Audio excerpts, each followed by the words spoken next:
I ate a lot of candy, so my teeth started rotting out. And people on the outside, they was looking at me. I still had teeth on the bottom, just a few, wasn't very many. People on the outside, they was basically saying, hey man, I can't tell you didn't have any teeth, but I could tell. So it was affecting my confidence. So, you know, when it comes to speaking and preaching and doing speaking engagements at church, I didn't like my speech, certain words I couldn't say properly, so it was a process that needed to be done. Long time waiting. It was certain conversations, certain words I wanted to use. I knew the word, knew the pronunciation of the word, but I couldn't speak the word because of the teeth problems that I was dealing with. So I was still getting compliments off the gold in my mouth. But again, like I said, I knew I was missing some teeth. And I had the aches and I had the pains and I had abscesses, had pulse coming out of my mouth. There was so many different factors that played a part.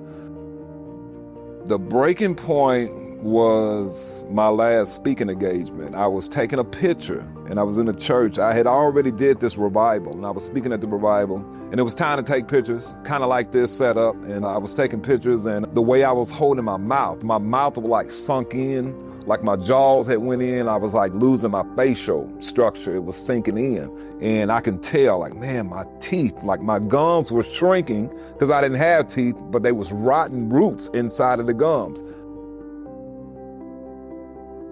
So what we've got here is fixed zirconia prosthesis. So you can feel how strong they are. Very strong. You can feel how smooth and how nice they look. You know, and that's a big issue with dentures is that it covers the whole roof of your mouth. Yeah. And when you mentioned that you want to be able to talk and have the correct phonetics. There you go. So not having something on the roof of your mouth is super important. They treated me with the utmost respect. They even treated me like I still had a mouth full of teeth. So with so much love, they cared, they gave me even more confidence because they just made me comfortable. So the staff was amazing, A1. He's a humble guy. He gave me some of his stories. He had went through some different things where he had jawbone replacement and different things like that. And I feel like that's a beautiful thing when you can meet another man or woman and they can give you their testimony. They can tell you what they've been through to kind of elevate them into wanting to do the field that he's working into now. So that showed me a lot in his humanity, you know, wanting to explain that to me.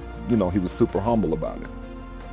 I didn't know myself. It was amazing. It made me think back when I was in college. So it was like I was looking at somebody that was 21 years old again.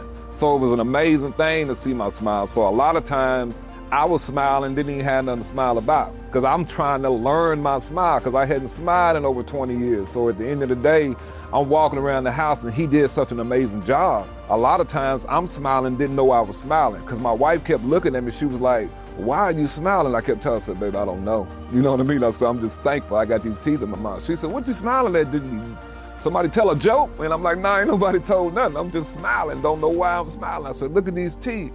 Man, I'm a people person, so now I want to be around people. So to get this procedure done from Dr. Morton with the implants, it's very life-changing due to that. I want to smile more. Like you ought to see me taking pictures now, I'm smiling all the time, and I'm not necessarily even trying to smile. So yes, it's very life-changing. I recommend anybody get it. Don't walk around with your teeth looking like this if you can help it.